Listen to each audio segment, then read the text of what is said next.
But anyways, I was trying to be witty and come up with some fun things. Steve Kemeniffy, the one that we saw at the desk earlier, he when I was in graduate school, he just was really thrilled. I think I was the first person from Utah to ever go to Edinburgh University, and so they thought that was kind of an exciting thing. And he knew I was an Eagle Scout, and I did Boy Scouts when I was a kid, so he was always like, I don't know, if he was harassing me or razzing me about it, but he was always like interested in that. So one day he came to class and he brought a Boy Scout handbook that was in his back pocket that he folded over, and it was a Pottery Merit Badge book. And he's like, "You gotta read this. It's really funny stuff in here."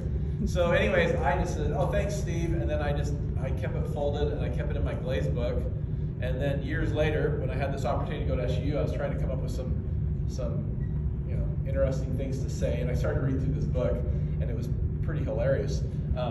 Not hilarious, but it was just kind of interesting. Anyways, so that's how the name originated. If you guys, what month was that Sermons Monthly? Go to the next slide. Oh, okay. So anyways, this was the exact phrase from the 1966 Boy Scout Merit Badge book. It said, "You may enter the field of ceramics without attending college, but college training will give you a much better opportunity to advance. If you find that a college education is impossible, you may be employed with a ceramics concern and show an interest in your work so that in time you'll become a real value to the firm." And I thought, ooh, I'd like to know where that firm is. If there's a big ceramics firm out there, I want to work for it. Anyways, I just thought it was pretty funny, and it was kind of my ending comment. I was trying to give some SUU students hope, maybe, that there's opportunities if they do fail their college experience. Anyways, and then at the time, Brian was in the audience, and afterwards he's like, "That's it," because we had kind of formalized this group, and I don't know who contacted me, but maybe an email or a phone call, and we said we want to kind of come up with a name, but we didn't know what to do. And I said, "What's it?" And Brian's like, "The Firm. That's what we're going to call ourselves." It's kind of a loaded name, but and often mixed up with Tom Cruise and other things. But anyways, it kind of just stuck, and we thought it was catchy enough that it was good, and that's what we call ourselves. So that's really what I'm standing up for. You can turn it over to Brian. Yeah. But anyway, so that's how we became the Firm, was from a Boy Scout statement. Mike Schmidt, I don't think was an Eagle Scout, but I think, Yeah, were you, Brian? Yeah. The three of us are Eagle Scouts, so it makes sense. Mike is not. He's the odd man out quite often. Anyway, even today. I'm taking this section of our presentation to talk about the goals that we've set for ourselves as a group. To be perfectly honest, I don't think we weren't thinking forward 20 years when we put this together. We were thinking probably like the next couple years, and I think we've been together as a formal group for a little over 20 years now. Wow. But I think early on we thought, well, what should we do as a group? And we wanted to exhibit together. And so I don't know at what point we're like, at least once a year. And sometimes it's been a lot more than that, but we've tried to stay on track and exhibit once a year together. We try to workshop together at least once a year, which I believe we've done over the last 20 years. I think we saw potential as we traveled and did workshops, we saw more potential in travel. And so, as a group, we have been able to travel all over the world, mostly because of connections that individuals in the group have. For example, a couple of years ago, we were in Korea, thanks to Shane's connections in Korea. The whole group was able to travel. This actually shot is given a workshop in Korea, and so we wanted to try to incorporate some travel, not just touristy stuff, but professional travel, as I put there. And then I think we all have some desire to kind of give back to the ceramics field. and that sometimes is the most challenging thing for us, is to find opportunities for us to do good things for other potters, friends, students, and so it's one of the goals I think that we kind of consider as we make plans for the future of this group. And then I think I don't think we ever really say this out loud, but we put it as a bullet point here. But one of the goals is to help each other. That has been one of the nicest things about having this group, is that we are able to help each other with all kinds of things. Everything from curriculum in our classrooms to glaze and technical ceramic type concerns, and everything else in life. So it's been kind of something that we've considered. I don't know if I'm supposed to be talking now, but I'll keep talking. I just thought we'd put in a couple shots of some of the exhibitions that we've done and some of the ideas. I think we don't just want to always show our work, because I think we're bored with that idea. We've seen each other's work for a while, but I mean, this is a shot from an exhibition we had at Valdosta State University a few years back, and for this exhibit we invited every teacher that all of us have had. All four of us had some teachers, but also we've all had some of the same teachers, but we've also had different teachers during our educational experiences. So we invited all of them. I think it amounted to 13 different individuals, and we had a show with all of them, and it was a really great experience. And I don't know if, I think Steve had early on, sorry about the quality of this image, we had an idea for a show early on, and I'll tell you guys, we thought it would be kind of a bit of a scam or a con if we would attempt, we wanted to attempt asking kind of our clay heroes, and we were just straight out of grad school, and we asked people that we thought of most in the ceramic world to show with us at a show in Sika, and we all picked kind of our clay heroes and called them up, and believe it or not, those people were nice enough to agree to it, and we had a really awesome show early on. It was a kind of a high point for me still today. A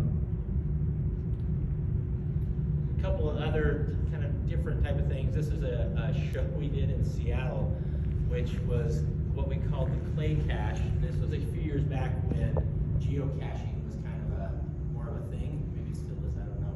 But we thought we'd geocache a show in the city of Seattle during NCECA, and I scavenged that electrical box from a friend who's an electrician, and we got permission, and we mounted it in an alleyway. It's where they have the gum wall there in Seattle, and we mounted it there, and you open it up, and inside there were small scale sculpture.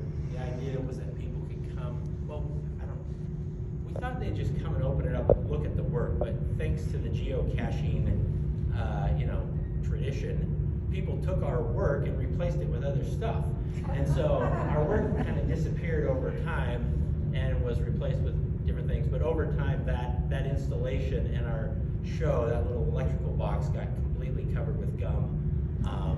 You couldn't even see it or find it. Ryan, how long did that go for? It ended up going for 5 or 6 years, at least, continuously, and we kept on putting work in it. It's too bad. At some point, they decided the gum wall was too disgusting, and they cleaned it. That's relatively recently, and I think our installation went with the cleaning. So anyway, it was good. I don't know what one is this? Oh, maybe that's another show. I don't know, I think I scavenged that shot. That's the Avengers one. Oh, that's the same show I showed earlier. Yeah. But there's kind of an action shot. Like I said, we try to do workshops wherever we can. And I think,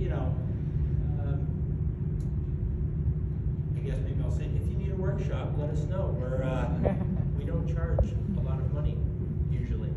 So I think that's one of the ways we feel like we're trying to give back, is we'd be willing to do these type of things. So, Ryan, let me say something about workshops really fast. Can you guys hear me okay? One thing that's really cool about this dynamic that we didn't expect is we do a 4-person workshop, so you're getting 4 people, and what's fun about that is there's always something to watch. You're always engaged, much like how this workshop went here, and it's actually become something that, you know, we all have done individual workshops, but it's really, I actually prefer being together because it just gives us a lot of engagement, a lot of play and fun stuff. We've never collaborated as far as not officially. work, but it's Usually actually just at the end of the workshop. Yeah, usually at the end of the well, workshop. at the end of the workshop, Yeah, I'm trying to finish up Steve's work because Yeah, And it gets crazy. Steve always makes too much, he can't finish it, so we take over and do whatever we want with it. I don't know, do you want to talk about Mike's stuff? I can, yeah, I talk about Mike Schmidt. So this is Michael Schmidt's work, and we just want to let him have some representation here. He's a huge part of our group, does a ton of stuff. Mike Schmidt has a technical background and a BFA in graphic design. And then he decided he wanted to try ceramics.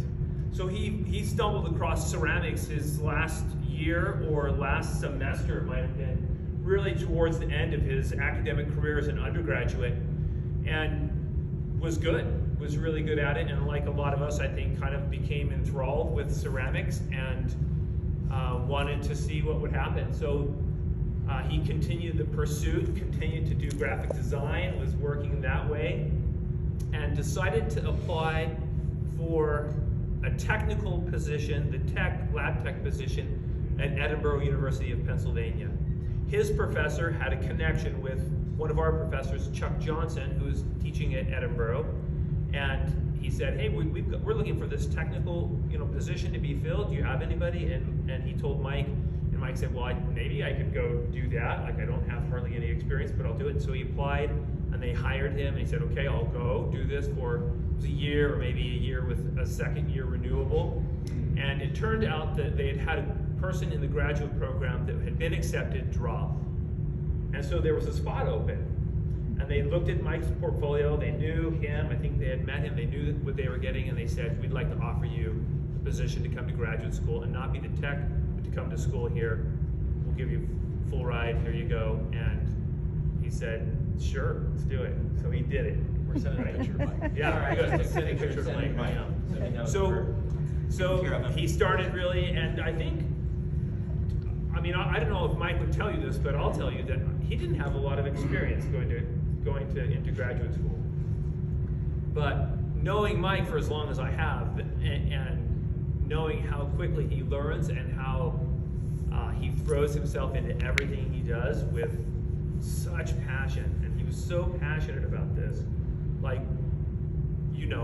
we are, like many of us, and people that are, and he became so successful and was able to learn so quickly, and was a pivotal player in the ceramics program in Edinburgh while he was there. Shane was lucky enough to overlap with Mike. He came for your first year, for 1 year. My second year. Your second year. And then Brian and I overlapped with him. I overlapped with him a couple of years, and Brian overlapped with him 1 year. So we formed this great friendship and hung out a lot together. Michael's work is very graphic oriented. I think you can see this as I click through this. You'll be able to see that he thinks about graphic design, thinks about ideas of function, but he's also thinking about sculpture. He looks at ideas of industry. So using found objects sometimes, he's putting decals on his work. This early work is work that's soda fired, and this is work that is probably after